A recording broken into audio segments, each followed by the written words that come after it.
We're talking about the Toronto Raptors in today's podcast, looking back at their 1920 season, the off-season, seasons to come, all of that stuff in today's show. Michael Bolton. Let's get to it. Let's get to it, indeed.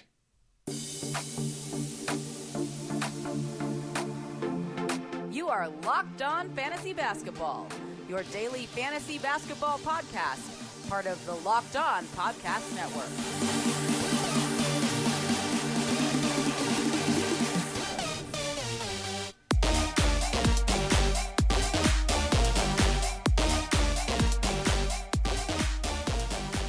Hello and welcome to the Locked On Fantasy Basketball podcast brought to you by Basketball Monster. My name is Josh Lloyd and I am the lead fantasy analyst at basketballmonster.com and at Yahoo Sports Australia. And you can find me on Twitter as always at redrock_bball and on Instagram at Locked On Fantasy Basketball. Today's episode is also brought to you by Built Bar. Go to builtbar.com and use the promo code Locked On and you'll get 20% off your next order.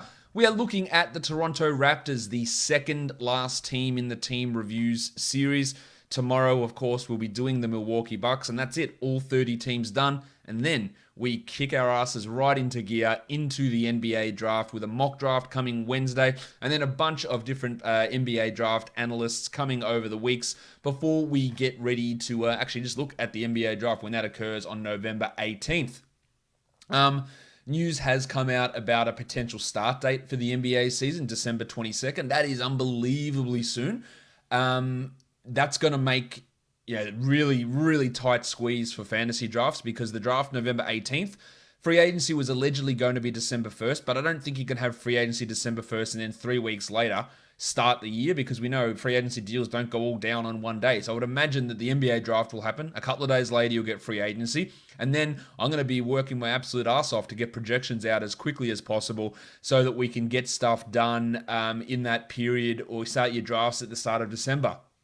And that's when we're going to be churning out so much content here on the podcast. Drafting tiers, mock drafts, busts and sleepers and rookies and all that sort of stuff. There's going to be so many shows. I reckon we probably might be doing even 2 shows a day during that period because normally we'd have 2.5 months to digest free agency and do draft prep, and we could have 3 weeks. So it's going to be really condensed. There's going to be tons of stuff coming out, but I'm still going to be here and I'm still going to be putting out that stuff for you. So really looking forward to it, even though it is going to be ultimately tough. We don't know that the season's definitely going to be happening on December the 22nd or beginning then, but that is what it appears to be, and it is going to be a super quick turnaround. But let's talk about this team who we are looking at today, and that is the Toronto Raptors. Over on the Discord, which is at this point just for Patreon subscribers, Irv Dizzle says, what are the Raptors' chances of having max space to sign Giannis if they have to pay Fred VanVleet and extend OG Anunoby? The Jedi. Hello there. But what about scarves? OG. Balenciaga Stop ones. OG. You better stop OG. Okay, for a start off, extending OG, they can just wait on that one. They can do that later on. I don't think that's a worry. Having to pay Fred VanVleet, they can easily do it. And let's just get things clear. If Giannis comes and says, I want to come to your team, you make the cap space. You find it. You trade everything you possibly can. You give up future assets. You do it Clippers style. You give up first round picks. You do it and you clear that cap space to get Giannis in. So I don't think they should say, well, we won't bring back VanVleet just because we might get Giannis. I think that you bring him back, and then if you need to trade VanVleet, if you need to trade whoever it is, every draft pick that you've got, and you do it and you create the space and you dump whoever's on the books at that point to get that space for Giannis. I don't think that's really a problem. Irv Dizzle says, and there's lots of questions about OG Anunoby here. So speaking of OG, what's his expected performance for next season? I know the contract year boost is not a thing you subscribe to, but it is a restricted free agent year for him. So basically, Irv, you're saying is contract year, you don't think it's a thing, but here it is, I think it's a thing. It's not a thing. What it is that as a player heads into their 4th year, which is at the end of their rookie contract, they get better. In their 3rd and 4th years, players get better. So that's how these things work out, and it doesn't actually work out for everybody. But as for OG, he was the 88th ranked player this year. He played 30 minutes a night after a lost year the year before. Now, his numbers aren't particularly great, 11 and 5. Why was he ranked in the top 90? Well, it's only steals, really. 1.4 steals per game. He shot 51% from the field on low usage, but 0.7 blocks. These are all okay-ish numbers, but it's the steals that gets him this high. Can he get better than this? Yes, I think he can. I think he can get to best case scenario of 15 or 16 point per game scorer. Maybe not on this squad, but that could depending on what they do. If VanVleet does come back or not, when Lowry takes a step back, I think we're probably a couple of years away from Anunoby hitting his peak, and I think his peak is probably top 50, top 40. He can be a 1.6 steals, a 1 block guy, 15 points, 2 threes, 7 rebounds. I think that's best case scenario for OG, which is a top 50, top 40 sort of a player. Heading into next season, the 30 minutes a night, does that go to 32? Yeah, I think it probably does. He played 36 minutes a night in the playoffs, and he got over a block per game. He's going to always have some issues with shooting. His free throw numbers aren't particularly great, and he's never going to get assists. But I think he can be better than what he was this year. So I do expect a little bit of a boost from Anunoby. He also says, what can we expect from Norman Powell next season? Prior to the shutdown, he was on fire, or as he says, on fuego, but I just feel really awkward saying that, even though I just did. And when the season resumed, he was inconsistent. With or without VanVleet coming back, what can we expect next season? Well, of course I don't know, because, again, I haven't even done my projections, because we can't do our projections yet. But what Powell was doing was highly unsustainable, in my opinion. Now, he did sustain it for 50-odd games, and he was injured a lot, and this is why it's hard to judge this Raptors team. Lowry missed a bunch of games. VanVleet missed a bunch of games. Siakam missed a bunch of games. Powell missed a bunch of games. So players' minutes, like Powell, like Anunoby, these guys were able to get their minutes boosted up, whereas where everyone was healthy, very similar situation to Miami, where you saw so many minutes for Chris Dunn early in the season, and then when everyone got healthy, he was squeezed out of the rotation. At some point, if VanVleet and Lowry and Powell and Anunoby and Siakam and everyone's healthy, someone's going to miss out. And Powell's not going to be playing 30 minutes a night and getting 20 plus usage. And Anunoby's probably not going to be getting the same as he did for chunks of this season. And VanVleet may not get the same as he did for chunks of this season. So it is hard to really judge this whole team like that. As for Powell, he shot 50% from the field and 40% from three. You have really strong numbers there. He also was able to get 1.2 steals and average 16 points. I am not really convinced that that's something we can expect. In the bubble, he played only 26 minutes. He averaged under 14 points, and he shot a more realistic 45% from the field. He still shot 40% from three, and that can stick. But he's one of those guys that does nothing else. Like, he scores and he hits some threes, but what else? He doesn't, not a rebounder, not a passer. The steals have been okay, but they were shithouse in the bubble. So what do we make of that? He's a guy that really relied on being a 50% shooter from the field that then fed into more usage and more shots and more scoring. So we know that percentage categories are big fantasy amplifiers. And if that falls off and comes back to normal, then his value drops off. He was the 68th ranked player this last season, Norm Powell. There is under no circumstance would I take him anywhere near that area. To me, he's probably going to be in that 90 to 100 range. He played 28 minutes a night. That could realistically be 25 a night next season, depending on what happens with VanVleet. And then there's the next question is, if the Raps don't re-sign Marc Gasol, which I got to hit the button. Oh, hi, Mark.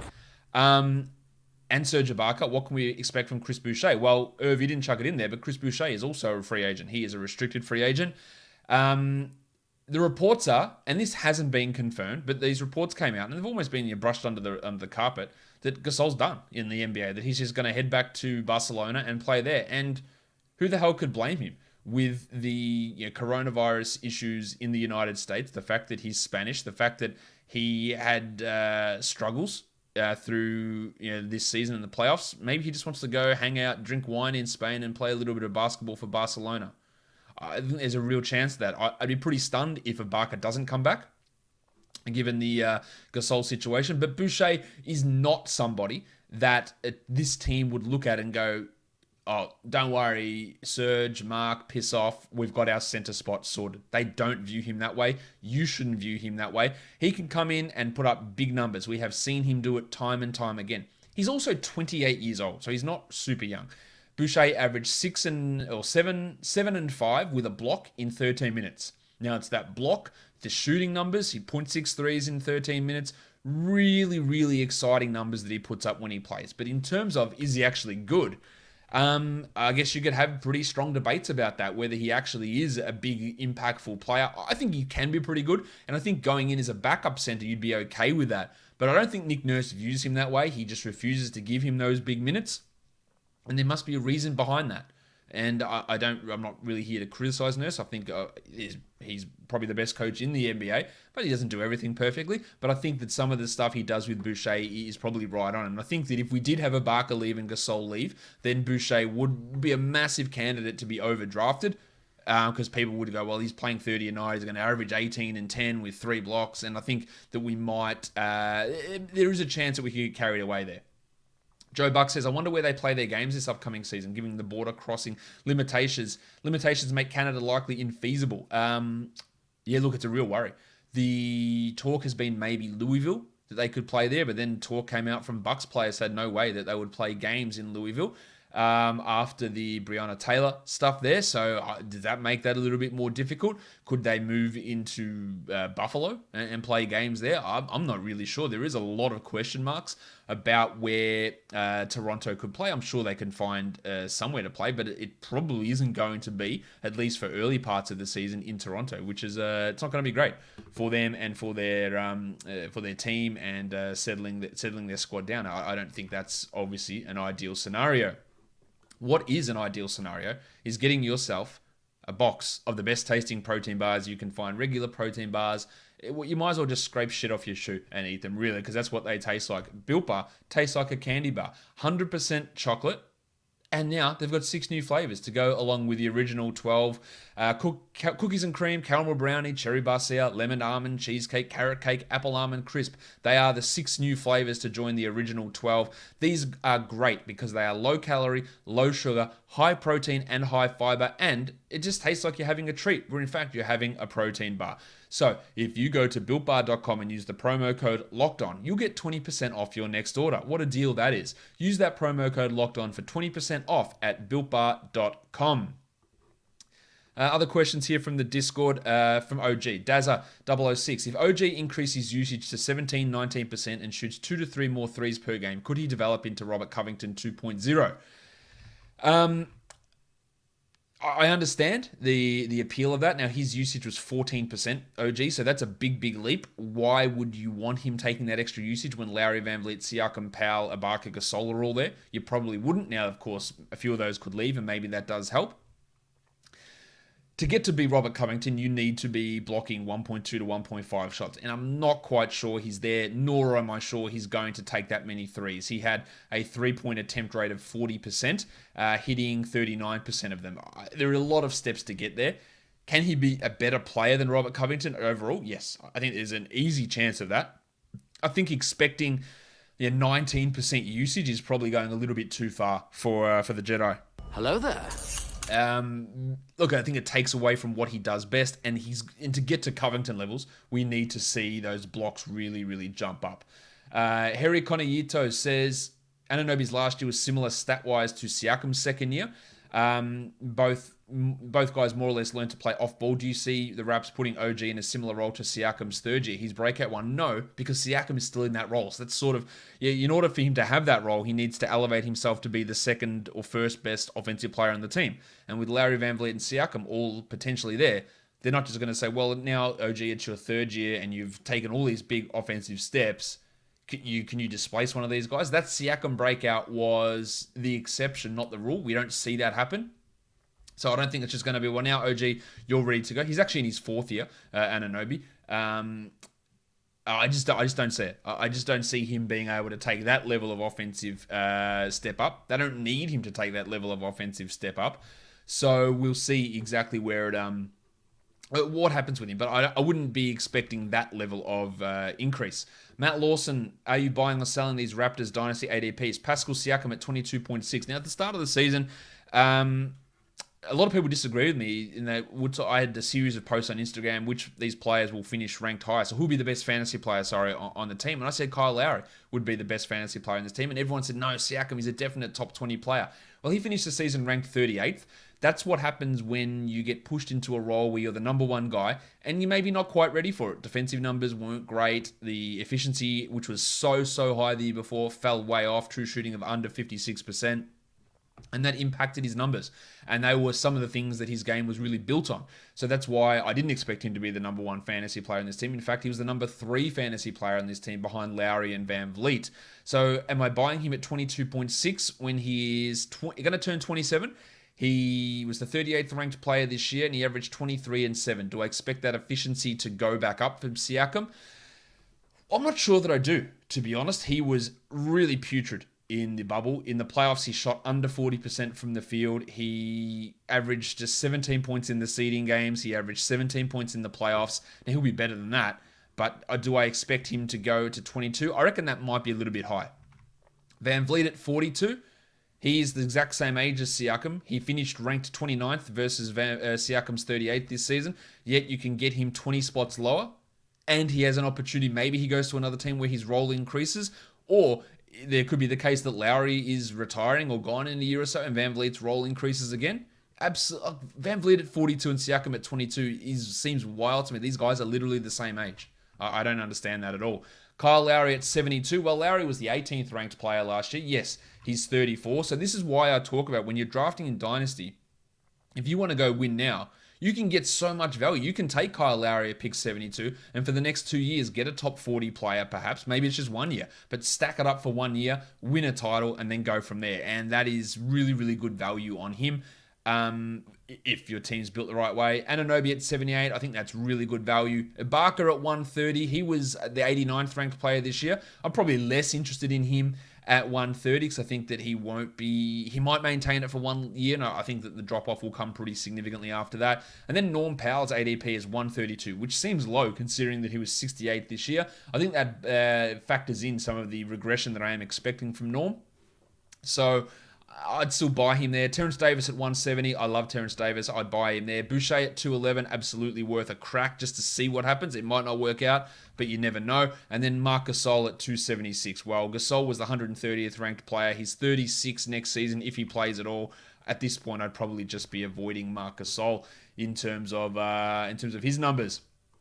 Some questions came in on YouTube as well. Mr. Juice says, is Pascal worth a late first round pick? Guy, absolutely not. And I don't say this to hang shit on Mr. Juice, but these things need to be dispelled. If you are taking a first round pick for Pascal Siakam, you are losing your league. Simple as that. Like, he is not even close to that level. Dave Edwards, unlike many other Raptors fans who want Kyle Lowry to stay with Toronto until he retires, I feel like he's at a point where his demand is just as high as it's been over the last 5 to 6 years, but the age is clearly a sell high. They should hand the keys over to Fred and try to get something very good in return. After Kyle's contract is up in 2021, I'm sure he's going to look elsewhere himself. Should the Raptors consider trading Kyle this offseason? Now, that's a tough one. Now, we've seen Masai Ujiri pull the trigger on a Raptors legend before in DeMar DeRozan, which was absolutely the right decision. But as I always say, like, that's fine trading Kyle Lowry, but are you getting Kawhi Leonard back? What are you getting back? Are you getting Luke Kennard back? Like, who knows what the package is? You've got to consider it for sure. But I don't think you need to be married to the idea that he has to go or to the idea that he has to stay. But you should really investigate it. Now, I've seen this one a couple of times as well. Cyan Prince. Do you think the table Montrezl Harrell will sign with the Raptors, and how do you think he will fit? Well, it would have to be in a situation where one of Gasol or BAKA doesn't return.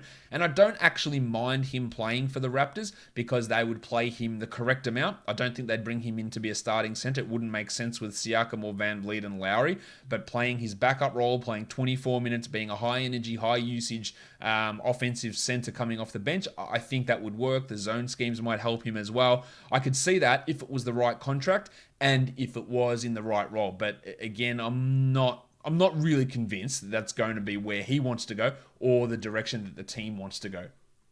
If we have a look on Instagram, where there were some questions as well, let's just flick through those, see what else we've got.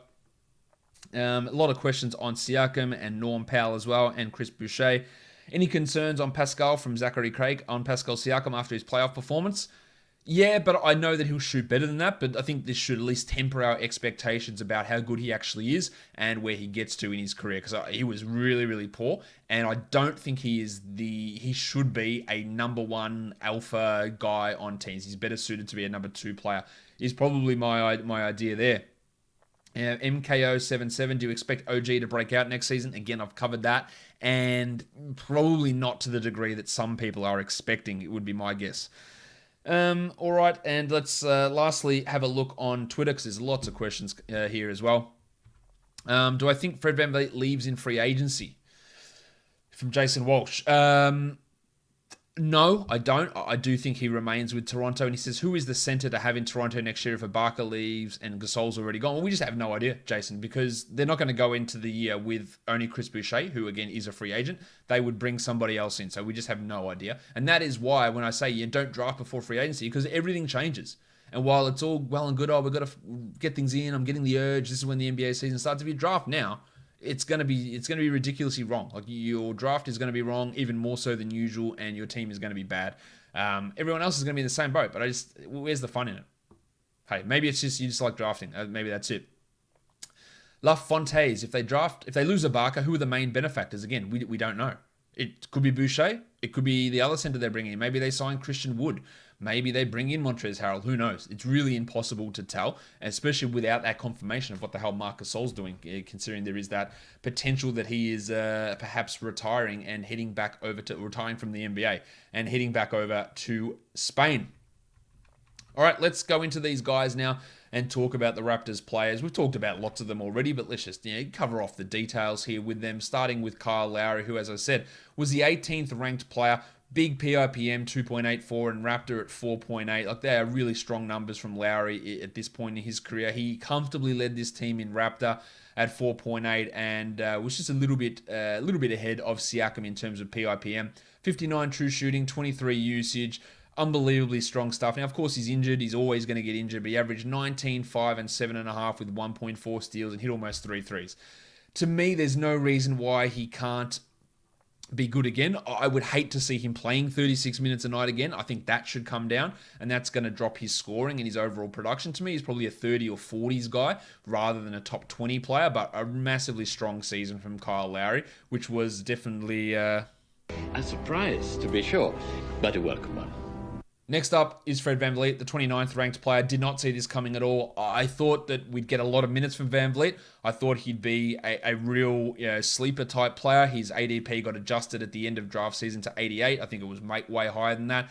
I did not have him being a top 30 player because I didn't think they'd start him and Lowry together. I thought it would be Powell and then VanVleet would come in and they'd play a lot of those backcourts, but he'd play 30, 31 minutes, not 36 minutes, which is where he's at. He averaged 18, 4, and 6.5 with 2 steals on 41 and 85%. There's a couple of things here with VanVleet. The 36 minutes is a worry. If he goes to another team, does he play that much? I think if he stays with Toronto, he probably will. He's only 26. The other worry you have there is the 1.9 steals. And I talk about this all the time. When your best category is steals, and that is VanVleet's best category, if you even suffer a little bit of a dip, if it goes to 1.4, still a really strong number, then that value drops 20, 25 spots easily.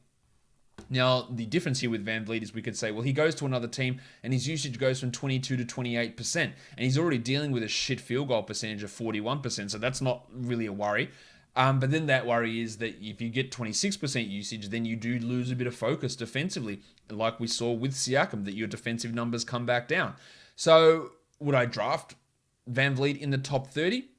If he stays in Toronto, if he goes to another team, I would say the odds probably tell me maybe I'd ease off on that. Now, I loved his dynasty pick at number 42. I think he can be maybe a top 35 guy. Would I want to go higher than where he was? And I think if he goes to another team, he'll get pushed into the top 20 in terms of draft VanVleet because people look, well, he's 29th in Toronto. Look what he can do now. But there is a risk that does hurt his defensive numbers.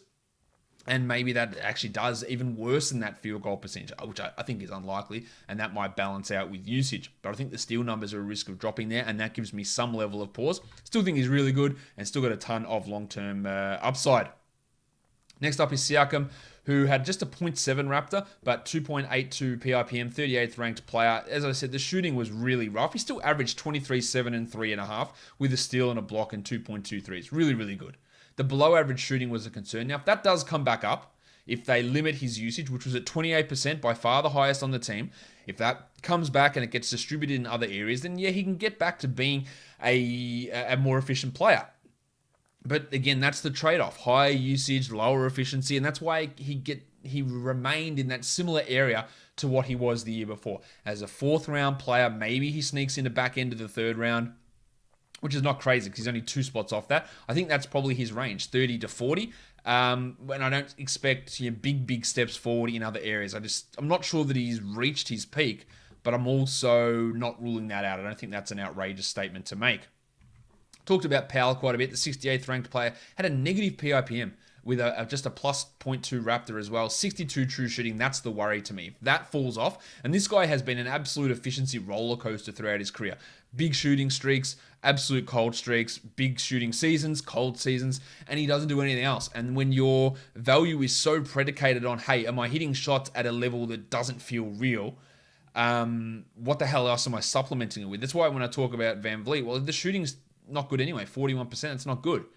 So if that falls to 38% or 39%, it's not as big of a hit as a guy going from 50% on high volume, really providing all of your fantasy value, getting to 44. Then you're absolutely up shit's creek in that sort of an area.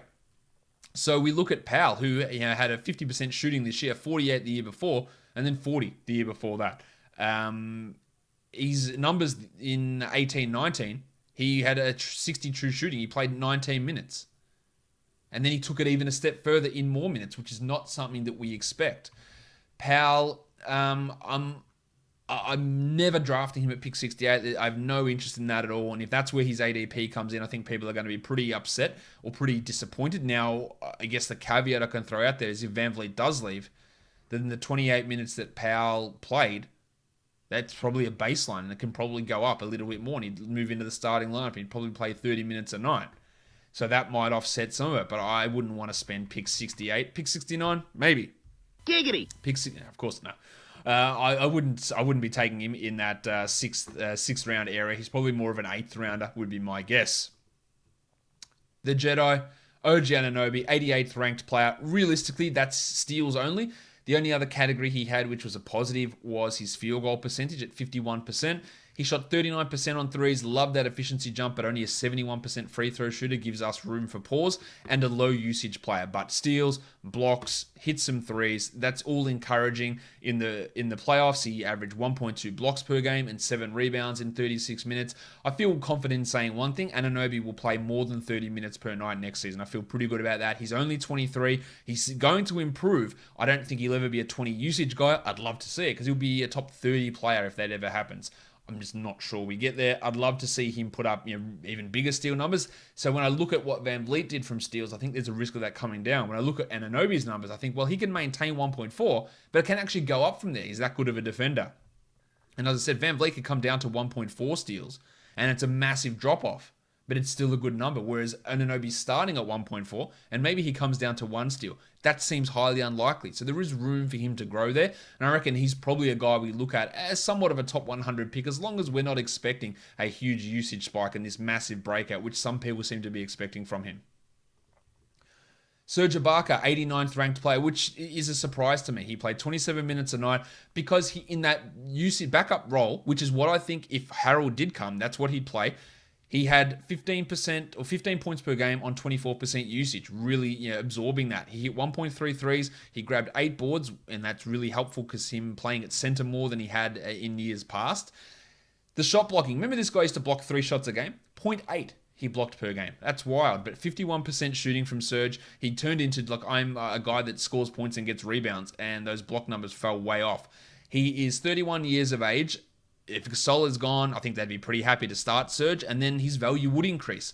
Would it last more than a year? I'm not sure. Does he even want to come back? We don't know that, given he is an unrestricted free agent as well. So there are a lot of question marks with SERGE, but there's a chance that he could really jump up and maybe be a top 60, 70 guy, but he's never going to go back and be a 3 blocks per game guy.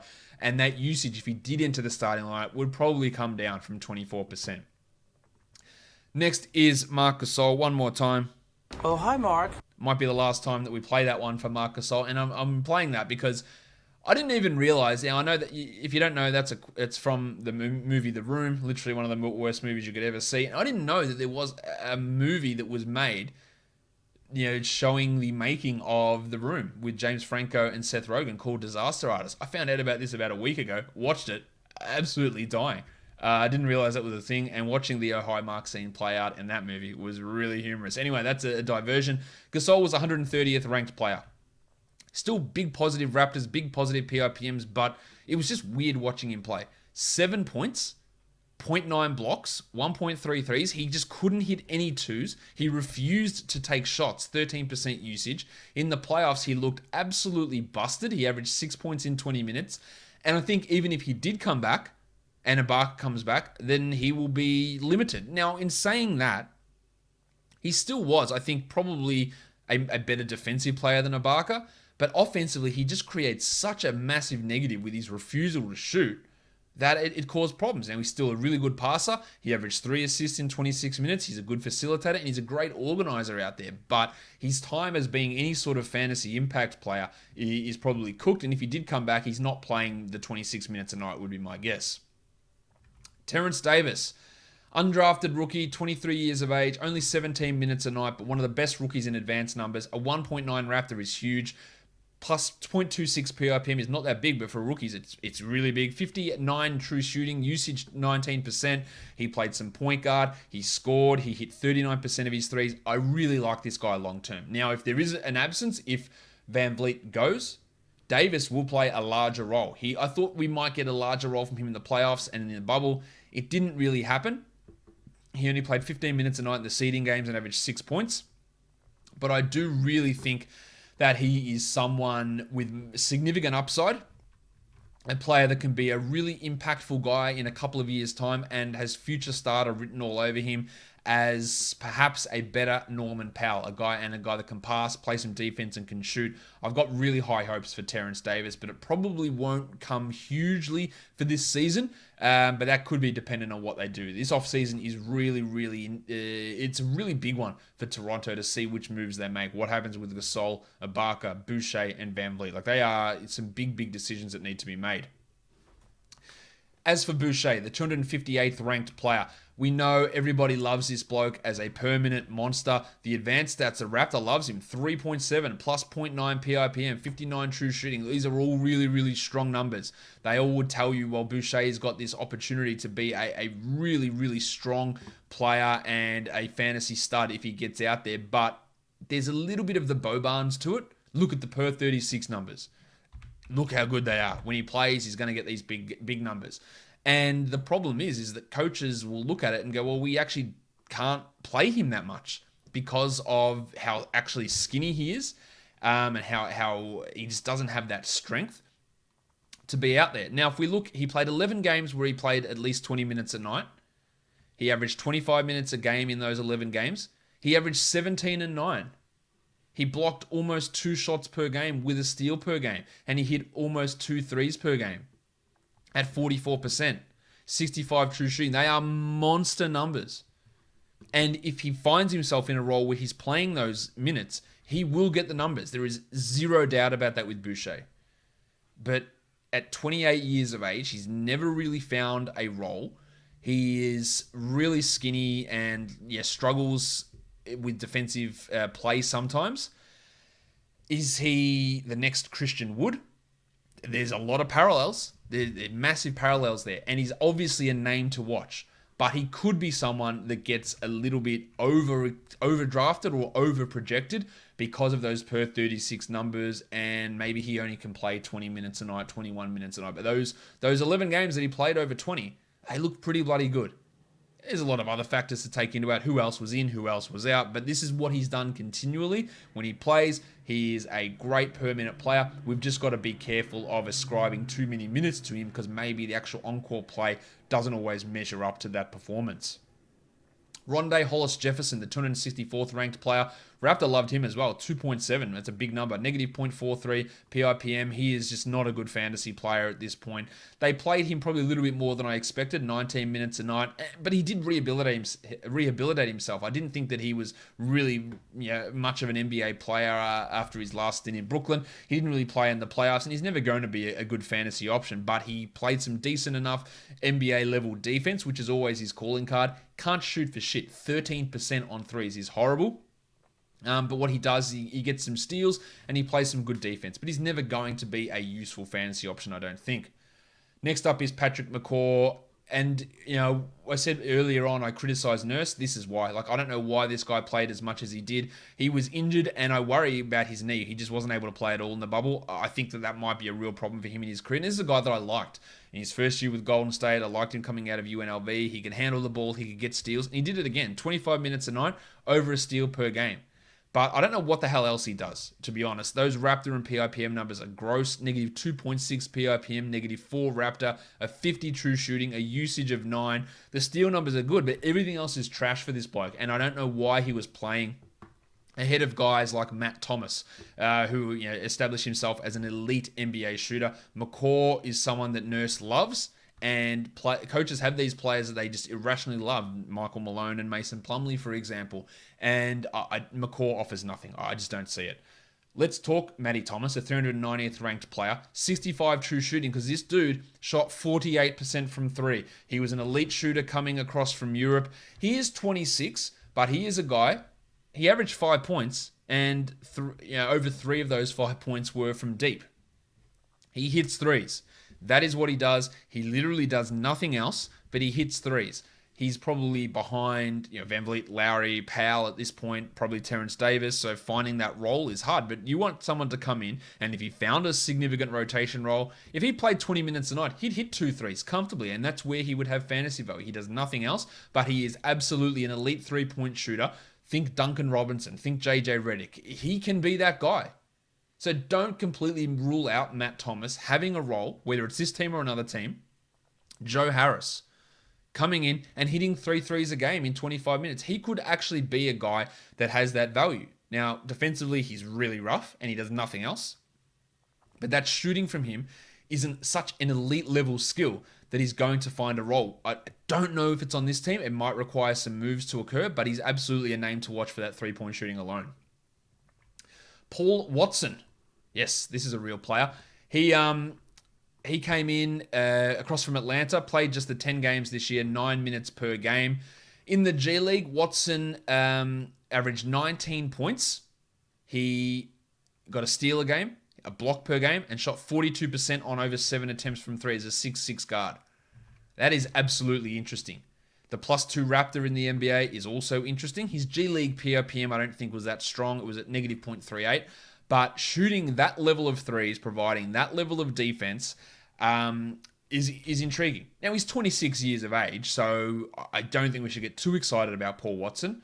But a guy that, if pressed into action, I think there could be some numbers, and not a complete stiff that's sitting there in that G League squad. Speaking of complete stiffs, Stanley Johnson was the 472nd ranked player. To credit Stanley Johnson, the Raptor at 3.1 is interesting. He didn't really play because he was trash, and somehow he has a player option for this season. So shout out to Stanley Johnson's agent.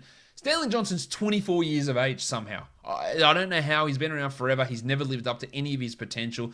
The shooting numbers are horrendous. 29% from 3, 37 overall, 56 from the line. Even the playmaking stuff that he flashed really tended to disappear. It's not great from Stan Johnson. And this $3.8 million player option, he's definitely picking it up. I don't see him playing any sort of a role or having any sort of impact in fantasy leagues. OSHAE BRISSETT, 487th ranked player. Again, didn't really see much of him in the NBA. 19 games, 7 minutes a game. I'm not completely out on him as a potential rotation guy, but the numbers are rough there. 46 true shooting. If we look at his G League performance, 15 points, 28% from 3, 6.5 boards, 1.6 assists. He's a 6'8 small forward type, but I'd want him to do more defensively or more with his shooting, and neither of those things really took place, so I'm not all that excited about him. DEWAN HERNANDEZ, really late second round pick, center out of Miami, 495th ranked player. Didn't really see him in the NBA at all. He played about 25 minutes in total. In the G League, he only played 9 games, but averaged 13 and 10 with 2 blocks. Shot 15% from 3, so nothing great there. I think he's got some ability to stretch out somewhat, and he can be a good rebounder and defender. Is he ready to take on the BAKA, GASOL, Boucher mantle if all 3 of those guys leave? Absolutely not. But could I see him move at least into a 3rd string center role? Yeah, maybe. I'm not completely out on him being somewhat of a guy that has a bit of a future. He's almost 24 years of age, so he's not super young as a rookie. But I'm not completely out on DEWAN HERNANDEZ. And the last bloke we talk about is Malcolm Miller, the 498th ranked player. Miller is 28 years of age or 27 years of age. I don't think there's huge amounts to talk about with him long term. 54 true shooting, 1.8 Raptor. He can be just someone who fills in space, and that's really the best that I can say for Malcolm Miller. Guys, that'll do it for me today. Tomorrow is the last show for the season reviews. It's Milwaukee. So check out Instagram, YouTube, Twitter, Discord. Throw your questions in there about the Milwaukee Bucks, and then we'll head into mock draft season and NBA draft season. Guys, subscribe Apple Podcasts, Google Podcasts, Stitcher, Spotify, YouTube. Leave a comment, give a thumbs up, leave it all down below. Rate and review on Apple Podcasts as well, guys. We are done here. Thank you so much for listening, everyone. See ya.